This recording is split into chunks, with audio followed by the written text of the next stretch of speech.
जी नमस्कार। Vedraj YouTube channel में आप लोगों का स्वागत है।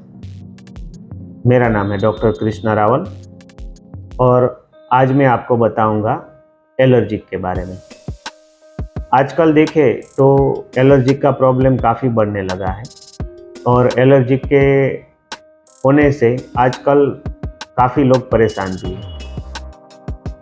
एलर्जिक का माइनस पॉइंट यह है कि ये दवा जब तक ले तब तक कंट्रोल में रहती है, जैसे ही दवा बंद कर दे तब फिर से प्रॉब्लम शुरू हो जाता है। तो एलर्जिक का जो हम ट्रीटमेंट करते हैं हमारे वैदराज हॉस्पिटल्स में, उसमें प्योर आयुर्वेदिक ट्रीटमेंट होता है और एलर्जिक को हम जड़ से ख़त्म करते हैं। आज आपको कोई भी किसी भी चीज़ की एलर्जी हो तो आपको उसका तकलीफ़ कैसे होती है, दो तरीके से होती है। एक तो स्किन से होगी, अगर कोई आपका स्किन का प्रॉब्लम हुआ, जैसे कई सारी स्किन की तकलीफ है, इचिंग होना बॉडी में, अर्टिकेरिया यानी शीत पीठ के बड़े बड़े लाल चकत्ते हो जाते हैं स्किन पे। इसके अलावा एक्जिमा हाथों में और पैरों में ज़्यादातर होता है। ऐसी छोटी छोटी बीमारियां होती है लेकिन परेशान करने वाली बीमारियां ये सब, और ये सब बीमारियां लंबे समय तक रहती हैं। तो ये सब बीमारियां भी एक प्रकार को हम स्किन का एलर्जिक बोल सकते हैं। चलो, आयुर्वेद में जो है वो स्किन की तकलीफ जो है उसका बहुत ही अच्छा और सटीक इलाज हमारे शास्त्रों में वर्णित है और उसका जो ट्रीटमेंट है वो काफ़ी अच्छा है। हमारे शरीर में कोई भी व्यक्ति हो तो उसको एलर्जी कब होती है, इसके बारे में आज हम पहले बात करेंगे कि एलर्जिक है वो कोई भी व्यक्ति हो उसको कब होती है।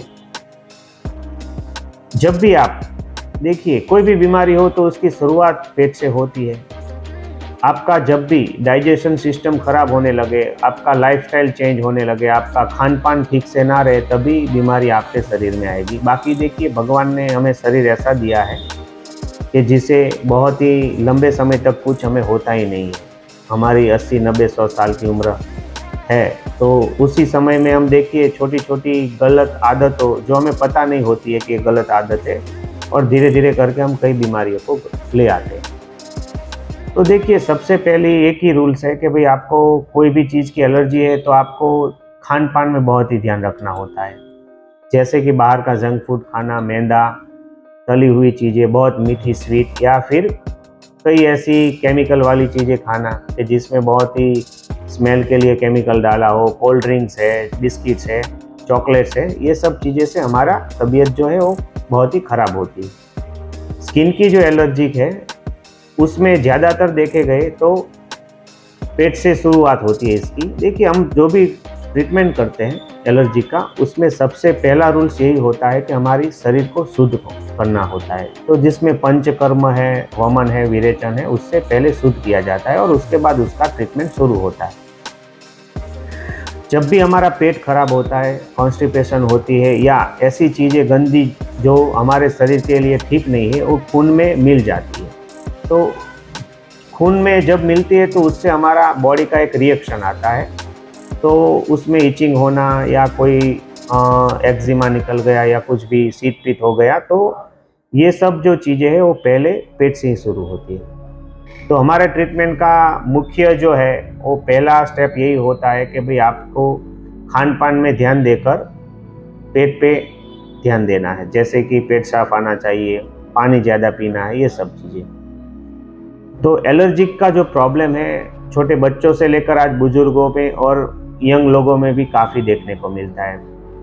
खील मुंह से निकलना, आँखों में खुजली आना, नाक से पानी बहना और सर्दी जुकाम पूरा ना होना, ये सभी एलर्जिक के ही बीमारियां हैं। तो जो अभी इसमें ट्रीटमेंट उपलब्ध है उसमें हम देखें तो ज़्यादातर मॉडर्न साइंस में अभी रिलीफ के लिए अच्छी ट्रीटमेंट होती है। जब तक आप दवा ले तो तब तक आपका एलर्जी ठीक रहता है। जैसे ही दवा बंद कर दे तब फिर से खुजली आनी शुरू हो जाती है या नाक बहना शुरू हो जाता है, और ये चीज़ बारंबार रिपीट होती रहती है। तो इससे निजात कैसे पाया जाए, इसके बारे में हमारे सभी डॉक्टर्स को बहुत ही अच्छी ट्रेनिंग एलर्जी की ट्रीटमेंट की दी गई है, जिसमें सबसे पहले बताया वैसे शरीर शुद्धि होती है और बाद में सब दवाइयाँ इसमें दी जाती है जो खून को साफ करती है।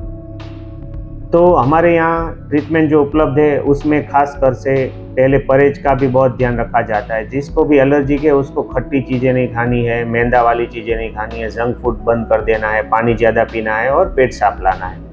पेट साफ लाने के लिए आप जो है वो हरड़े है, इमेज है, त्रिफला है और इसके अलावा हमारे वैजराज हॉस्पिटल्स में बनाया जाता है तन शुद्धि चूर्ण, उसका भी उपयोग किया जाता है। इसके साथ साथ एनिमा है, ये सब भी आप कर सकते हैं। ये पहला स्टेप है। दूसरा स्टेप जो होता है वो औषधियाँ है। जैसे खून साफ करने की बहुत सारी औषधियाँ आयुर्वेद में वर्णित है, उसका प्रयोग हम करते हैं और हमने कई ऐसी दवाइयाँ बनाई भी है जो एलर्जिक में 100% रिजल्ट देती है, जो प्योर आयुर्वेदिक होती है, जिसमें काफ़ी सारी औषधियाँ का मिक्स करके उसका एक्सट्रैक्ट टैबलेट सिरप फॉर्म में हम बनाते हैं और उसको पेशेंट को देते हैं, जिससे एलर्जी जो है वो पूरी तरह से ख़त्म हो जाती है कुछ ही दिनों में। अभी और एक चीज़ आप बता दूँ कि एलर्जिक में अस्थमा जो है वो भी एक एलर्जिक का ही बीमारी है। जैसे कि अस्थमा में क्या होता है कि सांस फूलती है और बार-बार ज़ुकाम होता है, बलगम होता है, कफ होता है। तो इसमें क्या होता है, एक लंग्स की एलर्जी होती है। तो जब हमारे लंग्स होते हैं वो सिकुड़ने लगते हैं तो पूरी सांस अंदर नहीं जाती और बलगम बनता है, कफ होता है। तो हमारे यहाँ जो अस्थमा का ट्रीटमेंट है, पेडियाट्रिक अस्थमा जो बच्चों को होता है और बड़ों को एडल्ट अस्थमा होता है, उसमें हम जो बहुत ही शॉर्ट टाइम में परमानेंट ठीक करते हैं और अस्थमा जो है वो जड़ से ख़त्म हो जाता है। लेकिन उसका जो पूरा ट्रीटमेंट है वो सरल ट्रीटमेंट नहीं है, उसमें आपको परहेज करना पड़ता है, आपको प्राणायाम करने पड़ते हैं और साथ-साथ में परहेज क्या खाना है, क्या नहीं खाना है। अस्थमा वाले पेशेंट को धूल, डस्ट, मिट्टी और स्प्रे या स्ट्रॉन्ग कोई स्मेल होती है उसका भी ध्यान रखना पड़ता है, उसमें नहीं रहना है। अगर वो करेंगे तो अस्थमा ठीक होने में काफ़ी टाइम लगता है और उसके साथ-साथ ठंडी चीज़ें नहीं खाना है। Ice cream, cold drinks, chocolate, biscuits ये सब चीज़ें बंद कर देना है और इसके अलावा हरी सब्जियाँ ज़्यादा खाइए और फल वगैरह लीजिए और जिससे हमारा इम्यून सिस्टम बढ़े। देखिए एलर्जी में एक चीज़ आप ध्यान रखें कि इम्यून सिस्टम का बहुत ही बड़ा रोल है। जब भी हमारे स्किन में कोई भी चीज़ की एलर्जी होती है तो हमारा इम्यून सिस्टम थोड़ा डाउन हो जाता है, तभी एलर्जी आती है। एलर्जिक है वो हमारा बॉडी का एक रिएक्शन है जो हमें बताता है कि अंदर कोई खून में ठीक नहीं सब चल रहा है। तो देखिए इम्यूनिटी हमारी कब कम होती है, जब हम कोई भी चीज़ खाना खाते हैं तो उसका जो 7 धातु बनती है वो नहीं बनती है तो हमारा इम्यूनिटी वीक हो जाता है और खून जब खराब होने लगते हैं तो कोई ना कोई चीज़ का एलर्जी बाहर निकलती है। अभी देखिए मैंने पहले आपको बताया कि कोई भी चीज़ बड़ी बीमारी हो वो पेट से शुरुआत होती है, तो सबसे पहले आपको 2-3 चीज़ों का ख्याल रखना है। एक लाइफस्टाइल चेंज कीजिए, सादा और घर का खाना ज़्यादा खाइए कोई भी जब आप बीमार हो तब। और सबसे बहुत ही महत्वपूर्ण बात है कि पेट साफ आना बहुत ज़रूरी है। इसके लिए आप मैंने आगे बताया वैसे कोई भी आप औषधि का प्रयोग कीजिए जो सब निर्दोष है और ये सब ऐसी औषधियाँ हैं जो आप लाइफ टाइम भी ले तो उसका भी कोई साइड इफ़ेक्ट नहीं है, उल्टा आप बहुत ही तंदुरुस्त रहेंगे। देखिए आयुर्वेद में कहा गया है कि अगर आप हरड़े या त्रिफला जो चूर्ण है वो आप नियमित से अगर ले तो आपको कोई बीमारी होगी ही नहीं, क्योंकि आपका पेट साफ आएगा और आपका टॉक्सिन जो है बॉडी में बनेगा ही नहीं, तो बीमारी पैदा ही नहीं होती है। देखिए बीमारी जो होती है उसका इलाज करना वो एक बात है और उसको जड़ से ख़त्म करना दूसरी बात है। देखिए इलाज में क्या होता है, सिम्पटम्स में रिलीफ होता है कि भाई आपको ये बीमारी हुई तो इसको सिम्पटम्स में आपको रिलीफ मिला तो आपको ऐसा लगा कि मैं ठीक हो गया, लेकिन बीमारी दब जाती अंदर ही रहती है।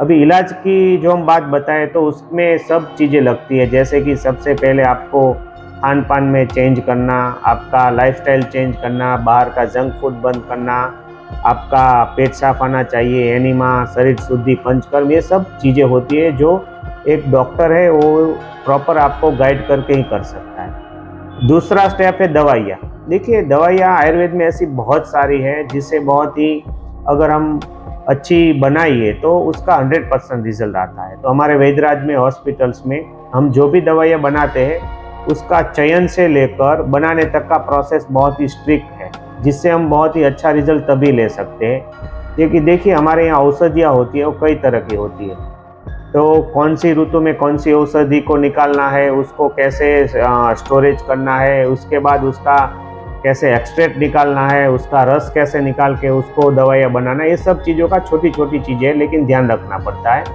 ये सब का ध्यान रखने के बाद ही औषधियाँ तैयार होती है। तो औषधियों का बनाने का जो प्रोसेस है वो बहुत ही स्ट्रांग होना चाहिए।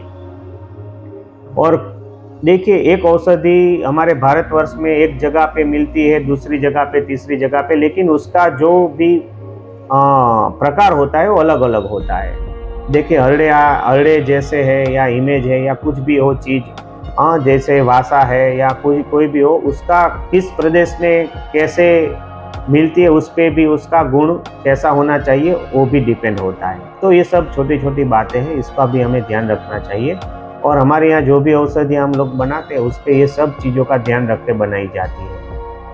और बहुत ही सटीकता से दवाइयाँ तैयार करने के बाद ही हम आज जो भी रिजल्ट दे रहे हैं वो तभी दे पाते हैं। आज देखिए, हमारे सभी हॉस्पिटल्स में बड़ी बीमारियों पर हम 100% रिजल्ट दे रहे हैं, तो उसका मुख्य जो बेस है वो वही है कि दवाइयों का चयन और उसका उत्पादन कैसे करना। तो एलर्जिक का जो मैंने बताया, वैसे आप अगर आप थोड़ा ख्याल रखें तो एलर्जी से बहुत ही जल्दी आप ठीक हो जाएंगे। और कम से कम कोई भी एलर्जी हो उसको ठीक होने में 3-6 महीने या 12 महीने लगते हैं। इसमें जल्दबाजी नहीं करनी है और बिना परहेज के ठीक होने वाली भी नहीं है, तो आपको उसका भी ध्यान रखना पड़ता है। तो इस वीडियो में मैंने आपको जितना अच्छा नॉलेज आपको मिल सके वो बहुत ही गहनता से बताया। ऐसे ही हम वीडियो बनाते रहेंगे हर एक बीमारी का, और बीमारी का वीडियो जो है वो चैनल में भी हम बनाएंगे, स्टेप बाय स्टेप 1, 2, 3, 4 ऐसे हम बनाएंगे। और उस तरह से आप जो भी हम आपको नॉलेज दे सकें उस तरह से हम प्रयत्न करेंगे। जी धन्यवाद।